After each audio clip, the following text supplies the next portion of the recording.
আজকে আমার শুটিং ছিল কম্পাস সিরিয়ালে। বেলা 3টের সময় আমাকে কল করে বলা হয় যে 3:30-এর মধ্যে স্টুডিওতে ঢুকতে। যেহেতু স্টুডিও থেকে আমার বাড়িটা খুব একটা দূরে ছিল না, তাই আমার অতটা টাইম লাগেনি। টালিগঞ্জ মেট্রো থেকে বেরিয়ে 2 মিনিট হাঁটলেই ইন্দ্রপুরী স্টুডিও। এই সিরিয়ালটা আগে টেকনিশিয়ান স্টুডিওতে হতো, কিন্তু এখন ইন্দ্রপুরী স্টুডিওতে হচ্ছে। যাই হোক, আমার হাতে একদমই টাইম ছিল না, তাই আমি যে ড্রেসটা পরে গিয়েছিলাম আমাকে সেই ড্রেসটাই পরে থাকতে বলা হয়। তারপর তো আমি বসে যাই মেকআপে, আর কোনো রকম মেকআপটা কমপ্লিট করে আমি চলে যাই হেয়ার করতে।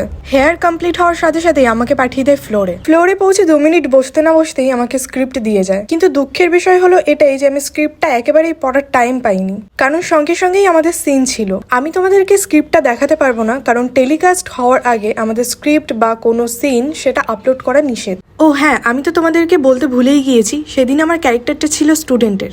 যাই হোক, আমাদের সিনগুলো কমপ্লিট হওয়ার পর এদিকে দুর্জয় আর কম্পাসে ক্লোজ শটগুলো নেওয়া হচ্ছিল। দেন তো হয়ে যায় আমাদের সবার প্যাক আপ, আর আজকের কাজটা খুবই অল্প সময়ের মধ্যে কমপ্লিট হয়। চলো দেখা হচ্ছে নেক্সট ভিডিওতে।